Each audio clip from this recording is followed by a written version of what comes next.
আসসালামু আলাইকুম। ঈদ মানে আনন্দ, ঈদ মানে খুশি। আর সেই ঈদের খুশিতে আমরা চলে আসলাম বেড়াতে। আজকে বেড়াতে চলে আসছি ছোটো মামার বাসায়।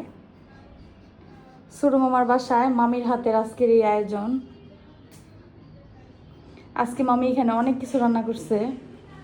প্রথমে এইখানে আছে সেমাই, লাচ্চা সেমাই, অনেক মজারই লাচ্চা সেমাই।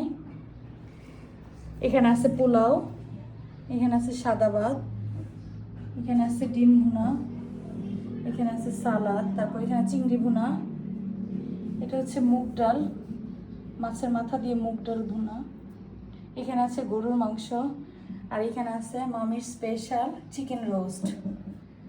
আজকে সবগুলো আয়োজনই অনেক বেশি সুন্দর। মামিকে অসংখ্য ধন্যবাদ এত মজার মজার আয়োজন করার জন্য। লাস্টে কিন্তু বাকি রইল এখন বড় মামির হাতের রান্না। নেক্সট আপনারা দেখবেন বড় মামির হাতের রান্না। সবাই ভালো থাকবেন, আল্লাহ হাফেজ।